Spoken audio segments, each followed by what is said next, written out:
But it's important to acknowledge that you do have the power to make something different about your financial circumstances, regardless of what your circumstances are.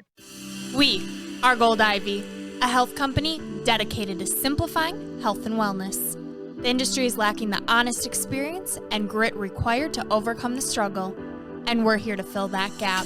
You decide what works for your daily life and how to transform our lessons into your gold. Join us on the fearless pursuit of self-discovery and growth. This is Ivy Unleashed, a Gold Ivy production.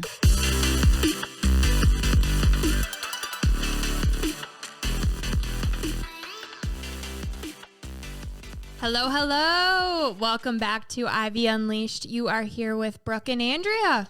Yes, we are carrying on the Mental Health Awareness Month with a very important topic, and we are so excited. And it's financial wellness, which is something we all think about every day. And we brought back a highly requested guest that you have all raved about from episode 7, all about self-care, featuring Sonja Ecklund. Yeah, so Sonja is a national board certified health and wellness coach, a yoga teacher, a financial wellness professional, a low-impact minimalist, a debt-free lifestyler, and a houseplant enthusiast. She has over 9 years of coaching experience in both corporate wellness and private practice, and has helped thousands of clients become the happiest and healthiest versions of themselves. Sonja empowers people to create mindful, sustainable, and intentional lifestyles through the art of coaching.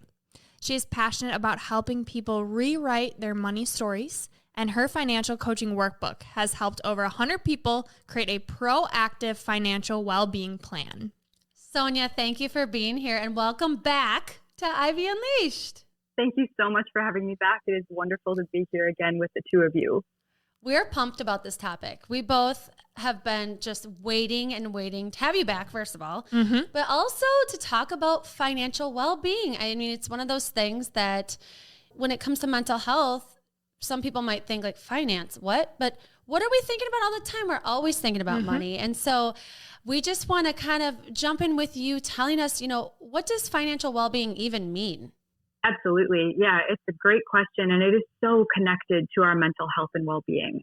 So really the definition of financial well-being is a state wherein people can meet financial obligations, feel secure in their financial future, and be able to make choices that allow them to enjoy life. So just even within that is definitely pretty wrapped up with our mental and emotional state. For sure. And how did you get into this? I know you're a coach and you have a lot of hobbies, but how did you get into this space? Yeah, for sure. I'd love to share a little bit about my story and really what brought me here. And my financial story really starts when I was 26 and when I moved back to Minneapolis with a car full of stuff, my dogs, $6,000 in my checking account, $40,000 in debt, no job, and was living in my mom's basement. So before all that, I was living with my boyfriend of 3.5 years, and we lived together in his house in a small town in Iowa. And I had 6 jobs when I lived there, and I just always felt like I was struggling. Really, when I realized that I wanted to leave the relationship that I had been in for 3.5 years, I felt like I couldn't. I felt like I didn't have enough money to leave. And I felt like I had invested so much time and energy and money into both his house, into our car, into our life together, and just into everything that I had really built with him, that walking away from all of it felt like a failure. So I stayed in the relationship longer than I should have, partially because of money. And I can definitely tell you that when I first moved back to Minneapolis with a car full of stuff, my dogs, $6,000 in my checking account, $40,000 in debt, no job, and was living in my mom's basement, I really felt like a failure. And so then what happened after that is that I made a really bold decision to spend about $2,000 on a yoga teacher training program. And if you're doing the math here, that was like a third of my money. And it was a risky choice, but it ended up being one of the best choices that I ever made. And the reason for that is because through that program, I had this chance to work on myself. And I had an opportunity to really figure out like what was holding me back in life. What created the conditions where I felt so stuck in my own circumstances that I couldn't leave a relationship. what self-limiting beliefs were like standing in my way of being who I really wanted to be. And I just felt like I had this chance to like figure things out and sort of start over. So that all led to me changing the story that I was telling myself about being a failure. Instead of looking at where I was in life and thinking that I had failed, I started talking about it like it was an opportunity. And it really was. I mean, like I had a chance to start again. I was lucky enough that my mom was willing to let me crash in her basement. I had a chance to really think about what I wanted out of my career, to spend some time healing from a difficult breakup, and to focus on paying off my debt. So that's kind of how I got started. I made the final payment on my $40,000 of student loan debt on April 10th of 2017 when I was 28 years old. And on the same day that that happened, I also had to have an emergency appendectomy. What? So just before they put me under anesthesia, the surgeon was just, checking in with me. He's like strapping up my compression leggings and he's like, is there anything that you want to say before we put you under? And I remember just like staring at these bright lights on the ceiling and I was like, yes, I paid off my student loans today and I will be so pissed if I die on the same day that I became debt free. And everybody in the room just laughed and they all clapped for me. And they were like, we get it. We've got you. No worries. And I woke up an hour later with no appendix and like $4,000 of new medical debt. And that's when I really realized how much passion I have around this subject, how much I love the journey of figuring out how to overcome this complex and emotionally difficult thing, which was my financial story. And I realized just how much I loved talking about it and how much I love empowering other people to really own their own stories about their financial well-being and, of course, to make really proactive and powerful decisions about their money. My gosh, I love that. Yeah, and I love how when you talk about your own story, it's really about that mindset shift between, okay, I'm owning my own story. I have the control that a lot of us feel out of control when it comes to money. And in your financial well-being workbook, you really start with that relationship, that it comes down to those hard questions that you ask yourself about when you think of money, what comes to mind. So I'd love to hear kind of how you created this financial well-being book, or when you're working with clients, where that conversation starts when we talk about money. Yeah, I love that you just used the word relationship because that's exactly what it is. We have a really unique personal relationship with our own financial well-being. And so really what I do as a financial well-being coach is I first help people define what financial well-being looks like for them as an individual. And through that process, I help people kind of discover what it is that they want out of life. I help them set sort of a meaningful and personal vision for their own financial well-being. We discuss the habits that really contribute to their success. We break down challenges and barriers, and I help hold them accountable to making progress. So just like coaching on every other area, this is really done through active listening, reflecting, asking really open-ended questions, remaining curious, and just having a meaningful conversation that helps the person get clear on what their action steps need to be and help them take some direction. So what I realized in doing my work as a financial well-being coach is that people have a really hard time talking about this. Not everybody is ready for the commitment that it takes to actually work one-on-one with a professional and get serious about the real numbers and the real strategy and talking about what it is that they need to do. And I found that a lot of people were more comfortable with the idea of reflecting on it on their own before they started working with me individually. So I wrote my financial well-being workbook because it's what I wish I had had along my own financial journey of paying off my debt and figuring out how I wanted to, have a new relationship with money. So financial well-being coaching is really about exploring each of the questions that are outlined in my workbook in a lot more personal detail, as well as really getting into the specific numbers and the specific strategy around how you're going to move forward with whatever your financial goal is. I thought the workbook was brilliant because first of all, it's beautiful, of course, because there's a plant on the front. Why wouldn't there be a plant on the front of it? But you start with this wheel of financial well-being that really gets you thinking, especially if you're a visual person. I feel like a lot of people, and I like numbers and there's numbers on it. I just feel like it's super appealing to think about all of these pieces that play into your financial well-being, things you don't even think about. Like there's one chunk of the pie that you have to explore and give yourself a number on how satisfied you are. And one of them is spending power. It really got me thinking about, how do I feel about spending? Like, does it make me uncomfortable? Do I feel empowered? Do I feel guilt? Do I feel shame? Like all of these feelings came over me. And then it was perfect because you look at this wheel, you get thinking, and then you dive right into these deep questions.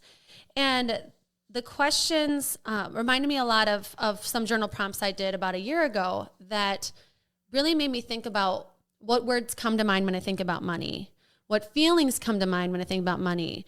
Do I feel capable of owning a lot of money? And if not, why? And if yes, why? And I just love how it started, because before you even get into the meat of your numbers and what you have for income or what you have for budgeting or whatever, you're really thinking about, wow, this is a relationship with money. I really, like for me, I have a really skewed view when it comes to responsibility with money and feeling accountable with money or feeling like I'm in charge of it. It's this strange relationship that I'm super happy we're talking about and exploring. So thank you. Definitely. And I'm so thrilled to be here talking about this and having this conversation. And I love what you just identified, which is the fact that this really starts with awareness. The intention of the wheel of financial well-being is to get clear on how you feel about all of the different aspects of your personal financial well-being and what the relationship looks like. Because if you find out that you feel really good about, a few of the areas and really bad about a few of the areas, that tells you something that maybe you didn't know before. It helps identify an area of focus where maybe you can put some additional attention and really think about how you want to address it and move forward. Yeah, I also think just putting it out on paper, right? Like getting it out of your head. For me, I never had money growing up. And same as you, Andrea, my perspective of it is completely skewed. And I worked with Sonja about a month ago or so before filling out the workbook and really diving into that relationship. And it was stressful. I told Sonja when we first were on the phone, even though I was comfortable with her and I know her, it's still this, just saying it out loud, this stress, this anxiety that overcomes me. And I think a lot of people can relate to that. And it's something that we don't want to talk about. We don't want to write it down. It's this relationship of, it's like better if we just don't talk about it, don't touch on it. So bringing out these questions, awareness, it's like just do it. Just get it out of your head and just do it. So, Sonja, I'm curious your perspective on how to do that. How to stop feeling the shame and guilt and just like, this is healthy. This is what we need to talk about. It's good. It's whatever your relationship with money is, it's okay. How do we get rid of that shame and guilt and just dive all in and own our money relationship? Yeah. So I think the first thing there is that we recognize that it's a process and we meet ourselves wherever we are on that journey. So if shame is the predominant emotion that you're experiencing when you talk about money, that's really good to know. And what that tells me is that probably a person who's dealing with a lot of shame is going to need to talk with someone who can meet them with a lot of empathy, someone who can truly show up for their experience and help them kind of move through the shame in a productive way. I think traditionally in the world of finance, we don't think about the world of Wall Street being particularly empathetic. We think about financial advisors as like people in suits and people looking at spreadsheets all day and working on calculators. We don't really think about people who work in finance as being these really warm, empathetic, compassionate people. And of course, there are lots of those people within the industry, but generally the public's perception of finance is that it's very kind of cold and hard and there are a lot of rules and that the feelings don't have a seat at the table. And in my practice, the feelings are basically the whole reason why we're here having this conversation. This is really what drew me to the field in the first place. I have never been good at math. Numbers do not really compute in my brain very well unless I have paper and a calculator to double check myself. but the feelings are something that I can really, really understand and empathize with. And so when I have a client who comes to me really deeply in shame, I think it's really important that I give them the tools and strategies to really kind of help unpack that, know that it's normal to some extent to feel some shame, and really get at the underlying cause of why they're in that shame. And then we can address like exactly what we can do about it from a numbers perspective. Which totally makes sense, because each person is so unique with their relationship with money that you kind of have to unpack, okay, where is the starting point for them? Because each person's starting point is going to be different. And you talk about, just how overwhelming it is. We're not taught this in school. I think about me being a few years out of college, and I'm like, damn, I wish I would have had a class to teach me all of this. And so just to have a coach to bounce things off of, and different strategies, and even talking to you and working with you, Sonja, the tips you had about where to start. Okay, where is the shame coming from? And for me, it was my medical bills, and not, knowing that they're there and it's like this dark, scary cloud ahead of me, and just having someone be like, okay, here's the first step. I want you to call and see if you can lessen those bills. Can you lessen your monthly payments? And I'm like, oh yeah, I never even thought of that. These little nuggets that you can grab, but like you said, it's meeting you where you're at, because everyone's starting point is going to be different. And there's a history before that. So there's how your parents talked to you about money, how much money you had growing up. And I think, especially in my situation, it's me coming from less money than my spouse and having student debt, and him not. So on top of how I already struggled with money because I was like coming into the game with less, it's that he didn't have that at all. So then it's another dynamic. So it's how you grew up, it's the words, it's your culture, it's your relationships, it's so many things that it makes complete sense to have a coach help you sort through it all. Well, I think when you think about getting your finances in order, your mind immediately goes like, okay, I have to budget, I need a plan. But you got to start way deeper than that. And that's exactly what this workbook does. It gets you thinking so that you don't feel overwhelmed when you go to make that budget, is I think what was really helpful for me.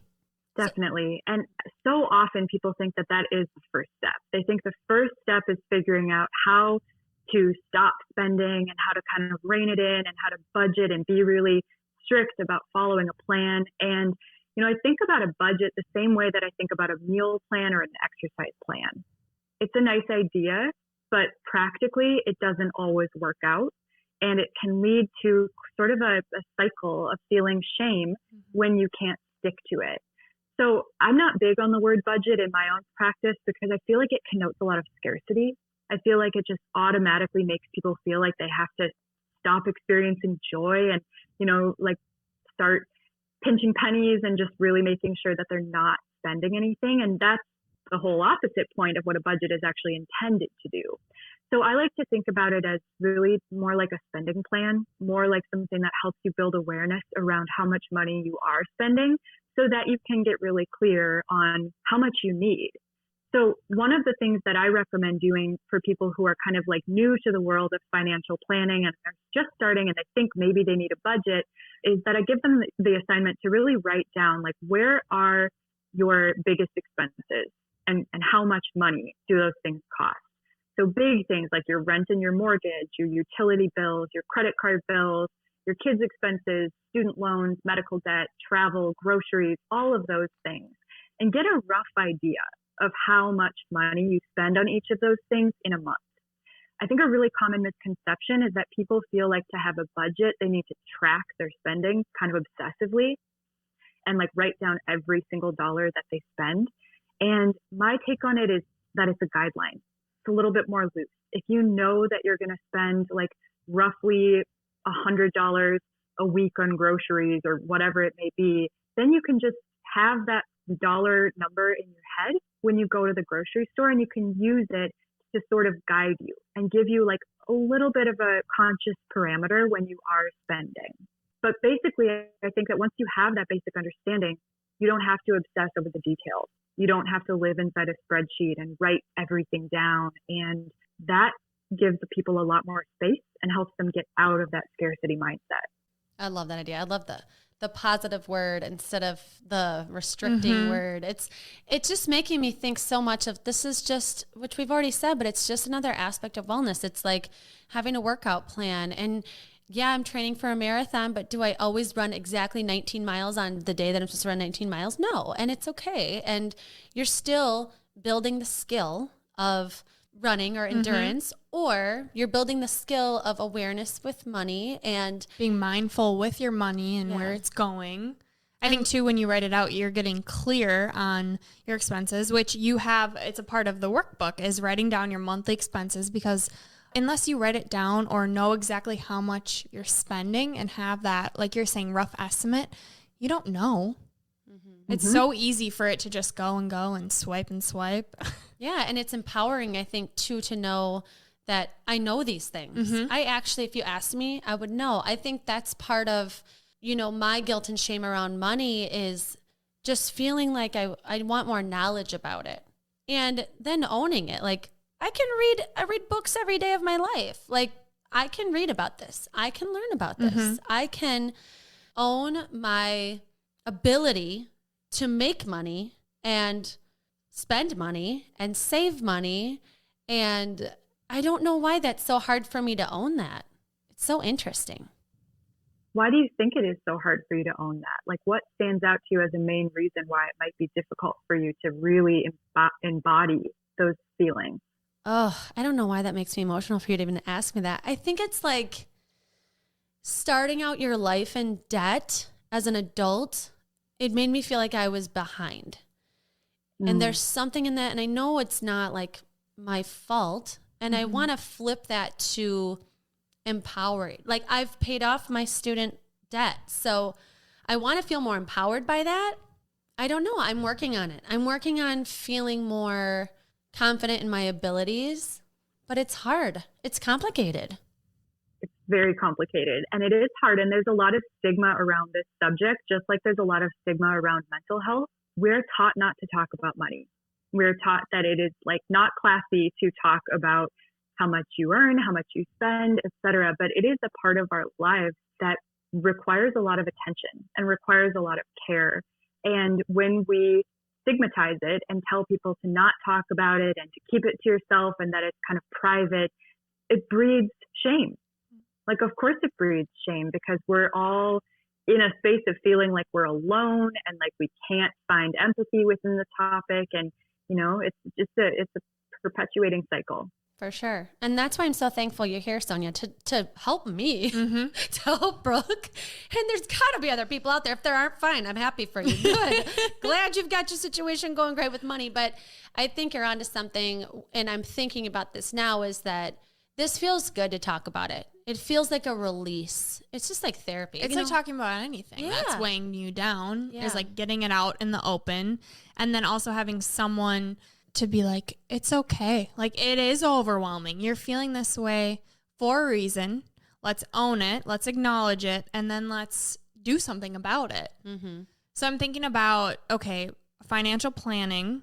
We got our plan in place. There's all of these different methods when it comes to paying back debt and kind of where to start when you're on this journey. So, Sonja, I'd love for you to walk us through kind of your approach when it comes to paying back debt, when it comes to starting past the awareness. We've got the awareness down, and now what? This is a tricky question to answer on a podcast because it's going to be so different for each individual. But there generally are two main methods when it comes to paying down debt. There's the snowball method, where you pay off the smallest amount of debt on one credit card or, you know, one line of debt, and then you move to the next one. And then there's the avalanche method, which is where you pay off the debt with the most substantial interest rate and you move down from that. And so really both of those methods get at your inner psychology. Both of those methods are designed to work for people who want either like the quick win of paying off the smallest amount of money, or who want to do things really logically and pay off like the thing that's accumulating and accruing the most interest.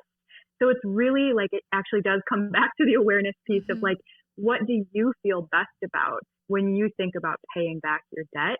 That's what will really help you decide which strategy is right for you. Question. What if you and your spouse disagree on that? Because my mind, I want to just pay off one and get it done and then move on to the next. And my husband's like, absolutely not. You go with the highest interest rate and you spread out the payments. So we disagree on that. So I guess what's your advice for us when we have this disagreement?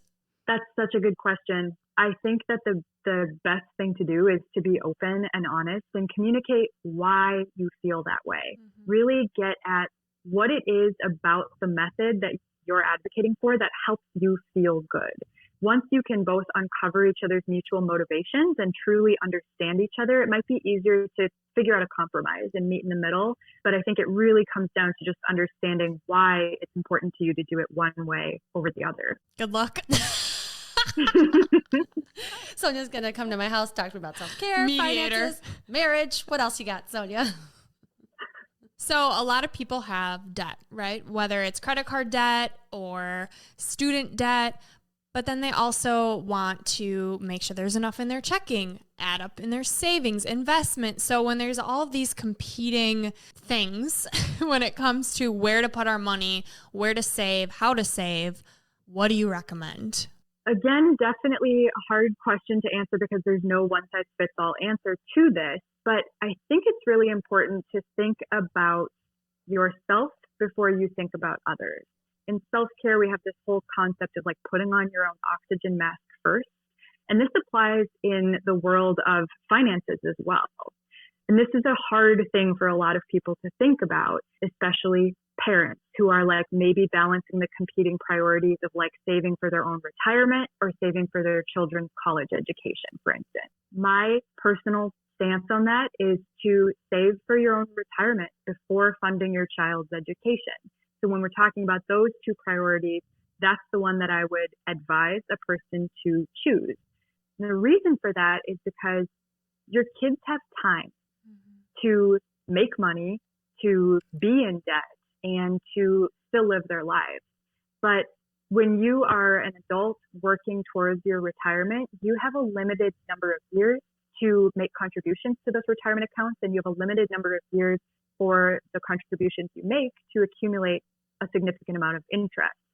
And so when you are kind of thinking about different priorities in your life, it is really important to think about yourself and your spouse or your partner in life before thinking about how you can support other individuals.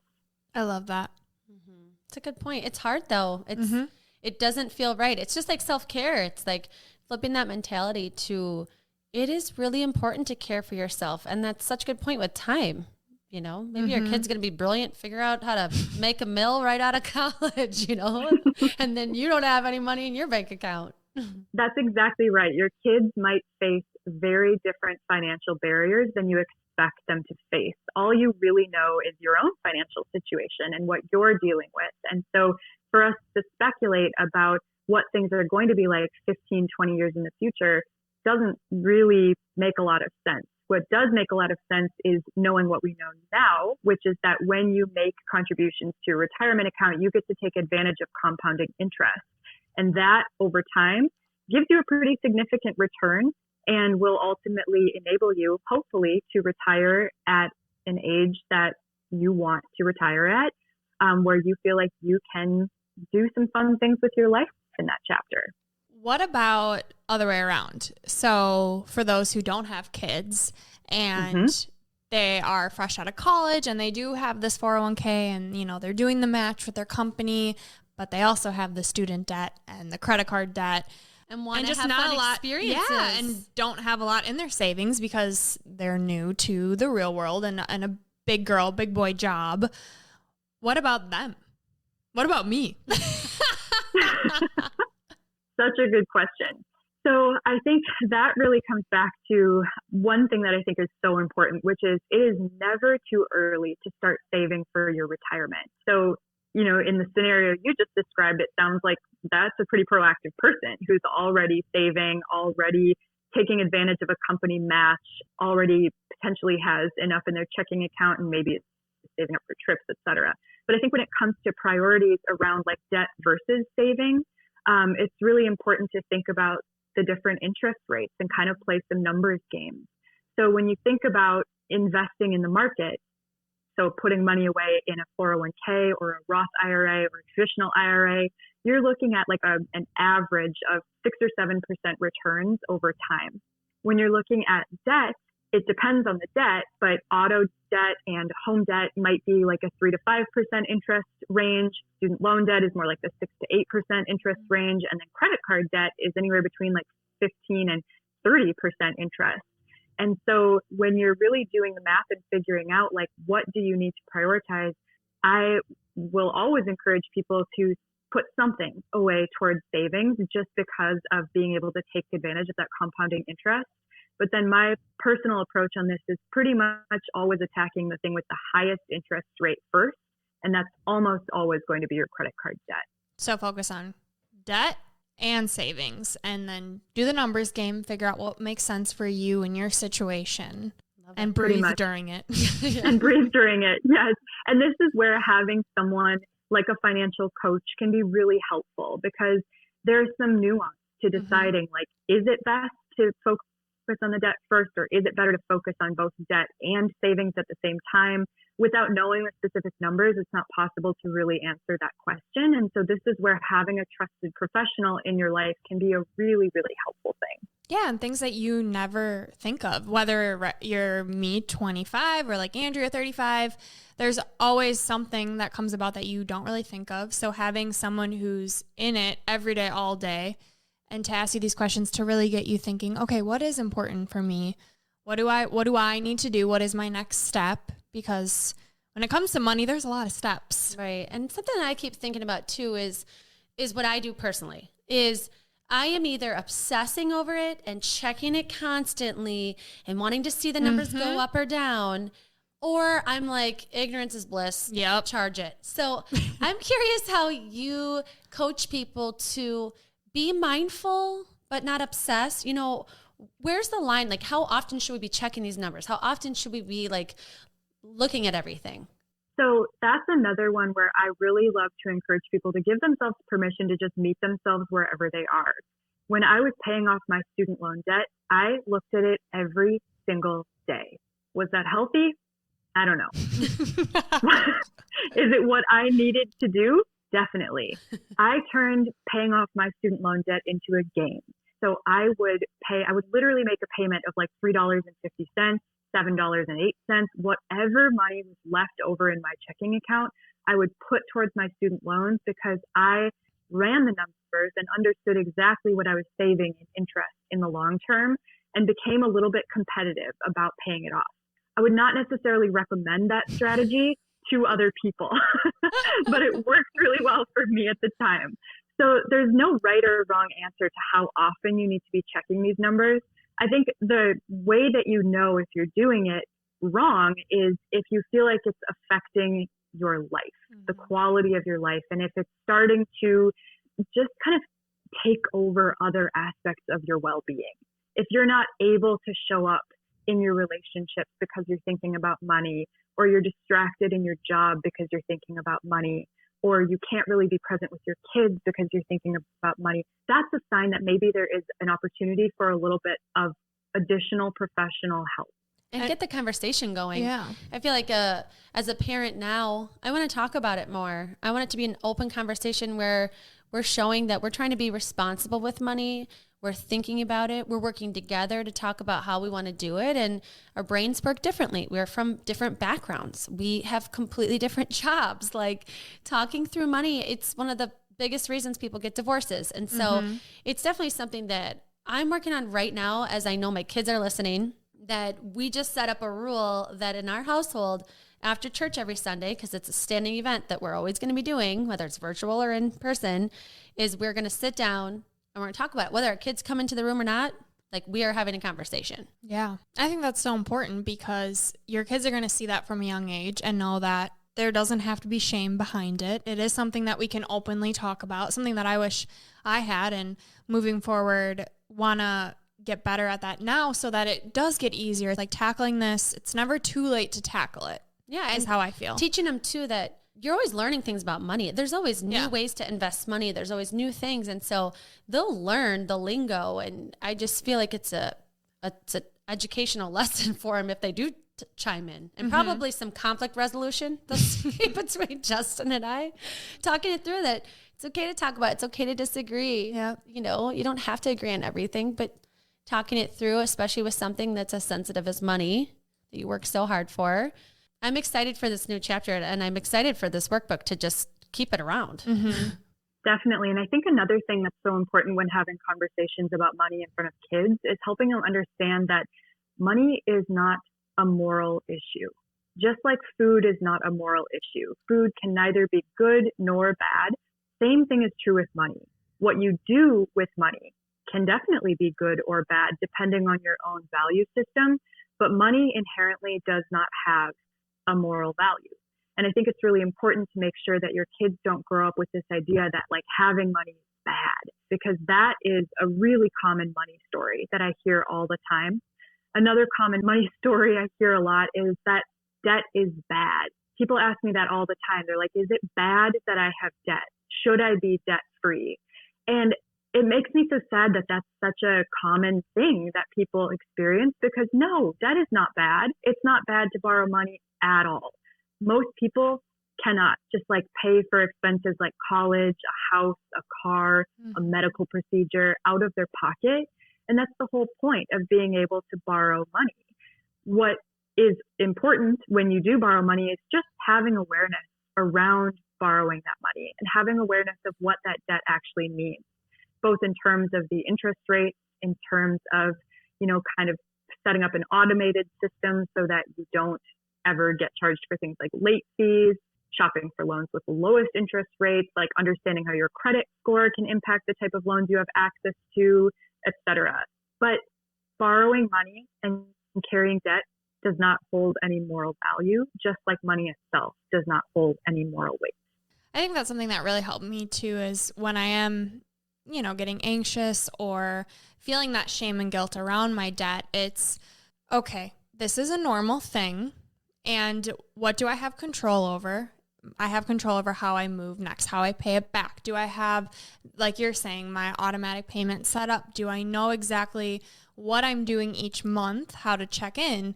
These little things that, okay, I am doing something about it. And the fact that I am aware and I am doing something just helps relieve some of that stress. And Sonja, something you said about, you know, the moral value of money and thinking of money on its own is money. And actually, there should be a lot of positive words you associate with that, because it creates opportunity and beauty and all of these wonderful things. That it took me a while to get to those words. When I started, it was, I think the journal prompt was from You're a Badass at Making Money. Oh, such a good book. So good. Jen Sincero, not Sincero. That book, the question was, what words come to mind when you think about having a lot of money? And I was like, greedy, superficial, bougie, all these things that I've never wanted to be.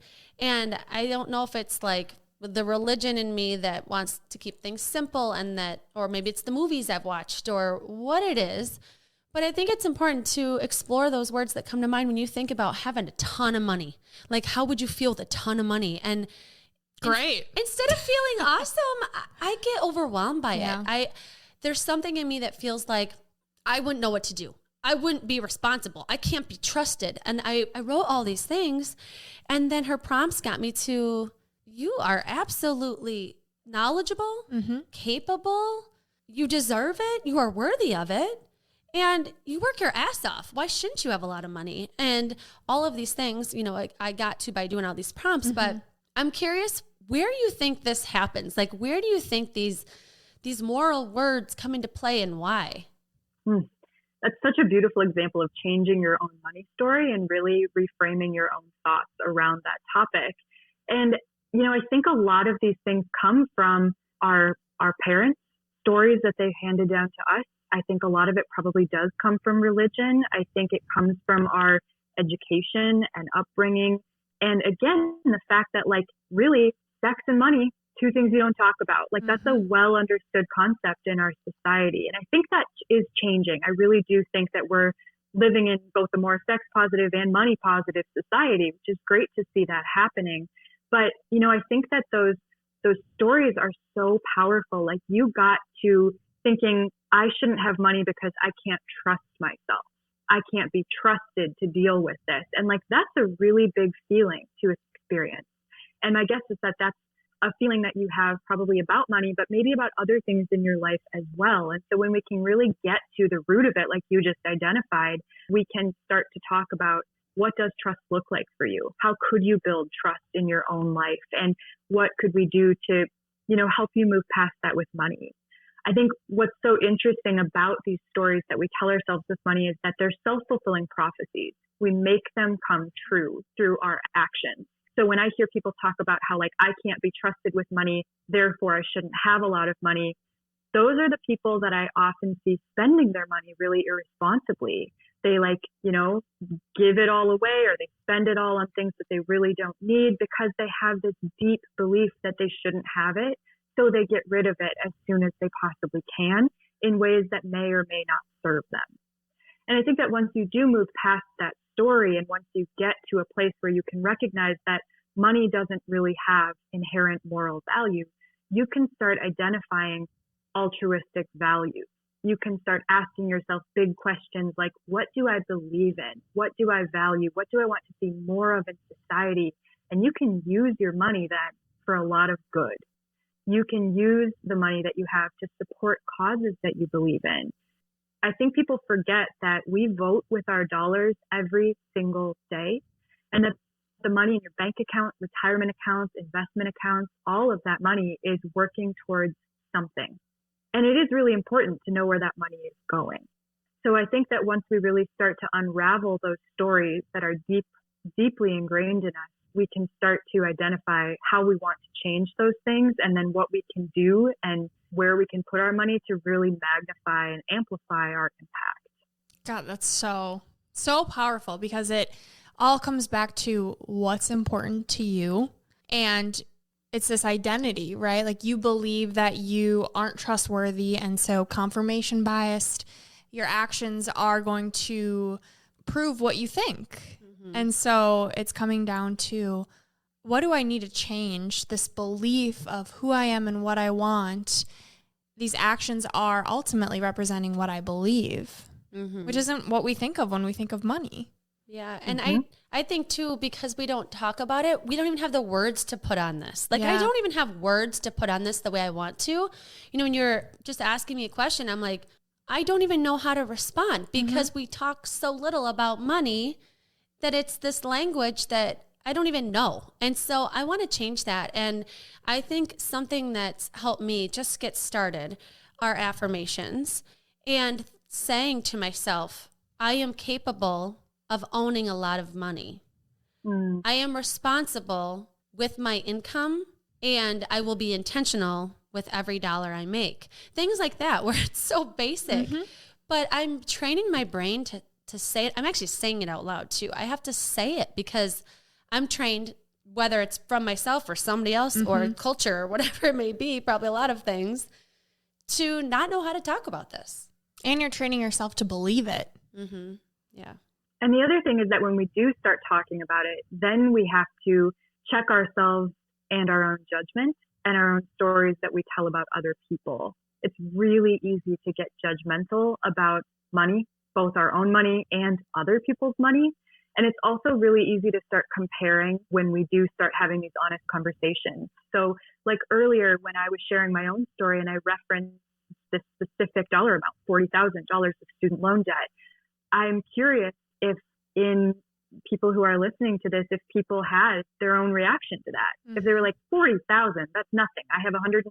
Or if they were like, whoa, that's a lot of money. Or what the story is when you hear about somebody else's financial journey. Because our natural tendency is to compare, to judge, and to make up a story about that person based on very little information. So as we do start being more open, honest, and transparent in our conversations about money, it's equally important to really focus on our own stories around judging, comparing, and just being able to hold space for other people's experiences. This is a perfect example of why it's a part of mental health, why it's a part of May. This is why we're talking about it. It plays into your thoughts. It plays into how you feel about yourself. It plays into every part of your life. Mm-hmm. Well, even I think of your self-worth, right? You play this comparison game of, well, they didn't have to pay for college, or their mommy and daddy are paying for things. All these thoughts that you can't help but not think when you come from, I don't want to say less privileged, but when you don't come from money, no matter what that looks like for you, it's hard to not play the comparison game. Yeah, but I do think the more you dig into it, the more you see the value in it. So I used to do that because it's hard when you're in it. It's hard when you're in college and you have 3 jobs and you're trying to get through school, and it's overwhelming. I had like health issues because I was so stressed out. But now the things I love most about myself are that I've worked my ass off and that I wasn't handed anything when it comes to money. And I had a lot of jobs that have created who I am and have taught my kids how to work hard. And, you know, all of these things where it's like, it's changing the narrative. It is. And I think it's time and experience and life. Yeah. And just truly getting into this workbook, I think is such a gift, because these questions you could ask yourself every day and it could be a different answer. You know? Yeah, definitely. It's about building up self-confidence, self-esteem, self-efficacy, this idea that you can count on yourself, that you can trust yourself, and that you can do hard things. And when it comes to the world of money, again, this is not a particularly accessible industry. Most people are really intimidated by just everything to do with the financial world. And so I think that when we can ask questions that really break it down to the most basic emotional ideas and beliefs that we hold about ourselves, the more accessible the conversation about money becomes. So clearly there's a lot you can do when it comes to your money. There is no right way to do anything money related. It's whatever's true to you. But Sonja, for someone who's listening who is like, I could use some help, a lot of times we turn to a financial advisor, in your case, a financial coach. So I'm curious, what's the difference? What do you recommend? That's a great question. So they are really different things. A financial advisor really often is working with a specific money management firm, and they have access to like literally your money and doing things with your money, moving it around, allocating your assets differently, really just kind of like actually making the moves when it comes to your money. A financial coach is never going to touch your money and actually do things with it. They're going to empower you to figure out what the right decision is for your life, to, you know, ultimately empower you to make those moves on your own. So really the difference is that a financial advisor is a fantastic choice if you have a lot of assets to manage. If you have a complex situation, like maybe you're dealing with closing down someone's estate, or you're managing a large business or something like that, a financial advisor is a fantastic resource and a great person to work with.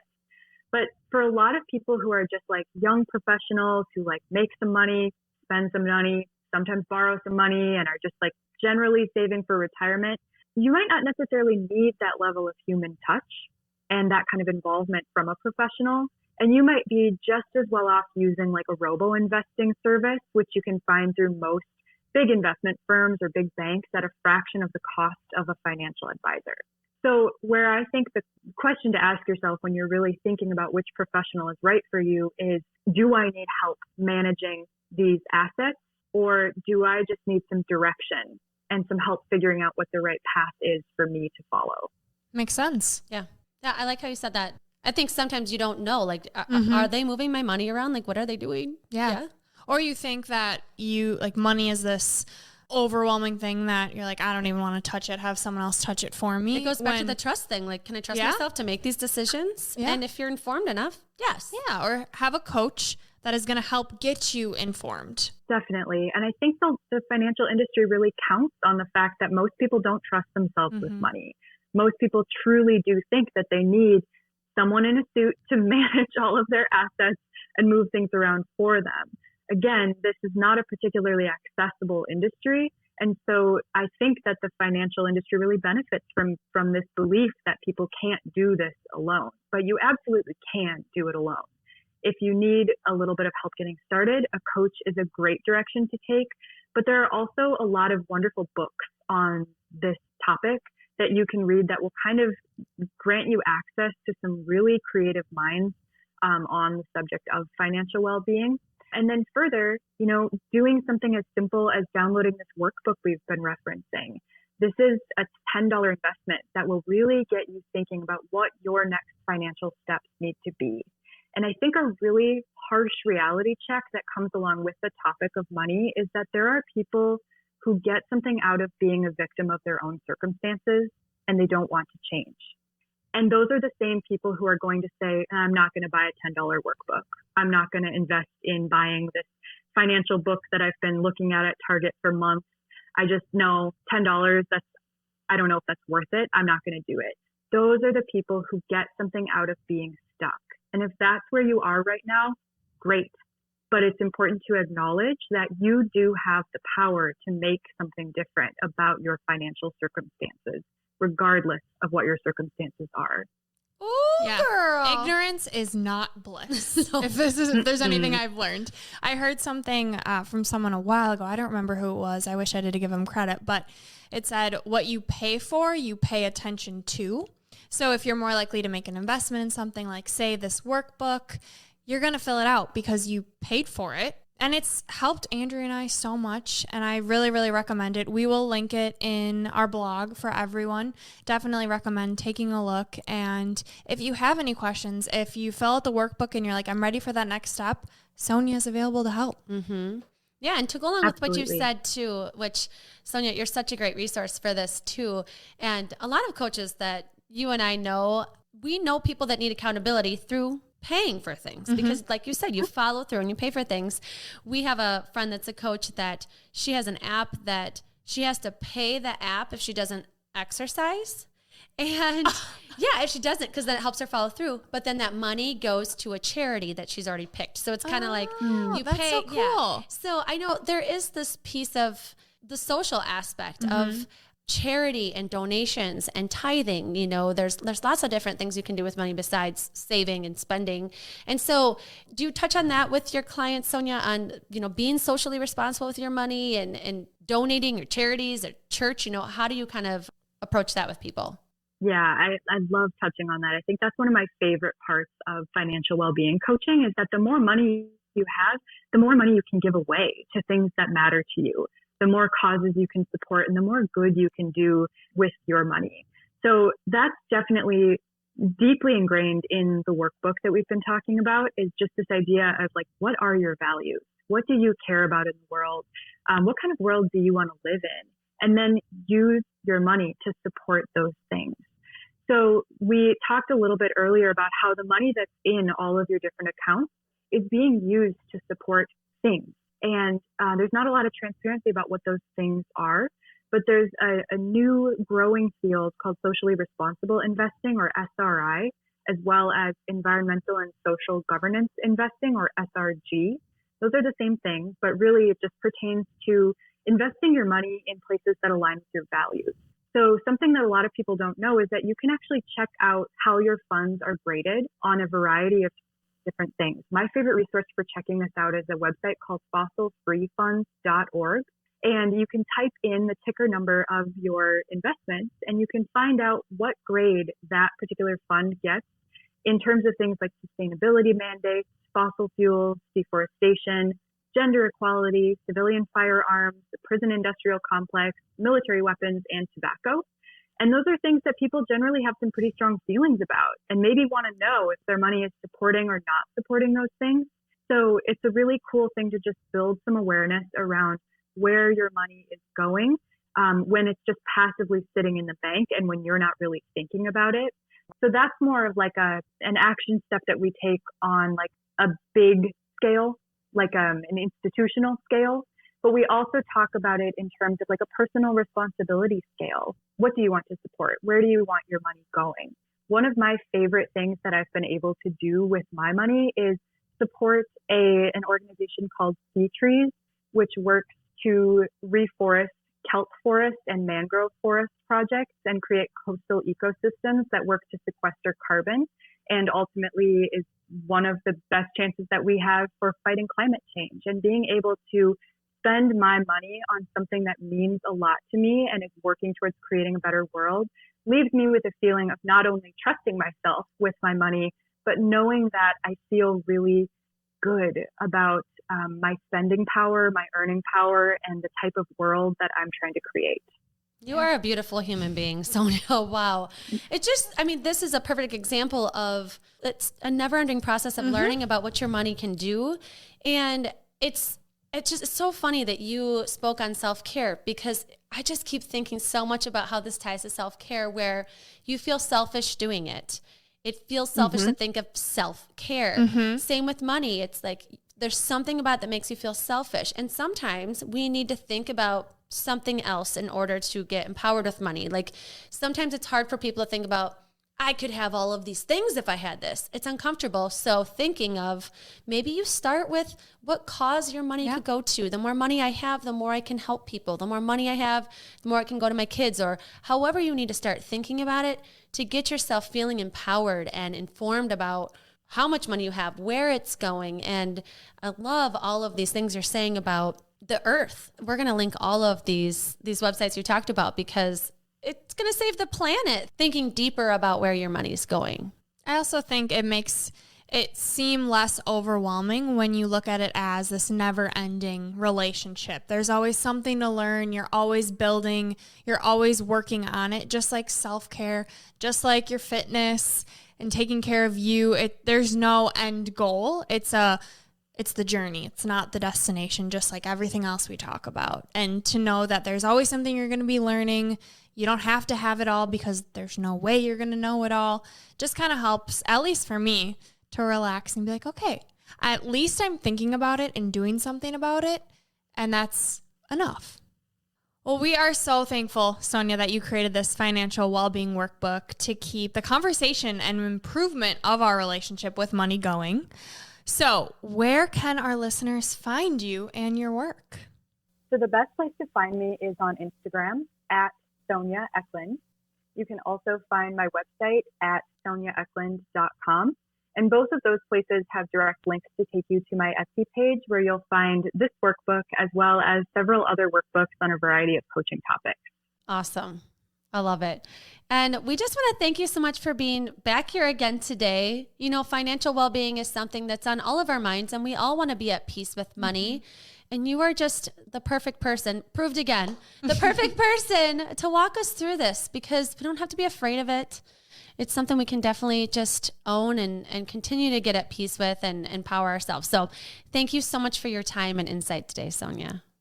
Absolutely. Thank you for having me. Yes, thank you. And we want to make sure that you guys all have access to Sonja. So we will link everything she just said, her workbook, her Etsy page, her Instagram, in our blog.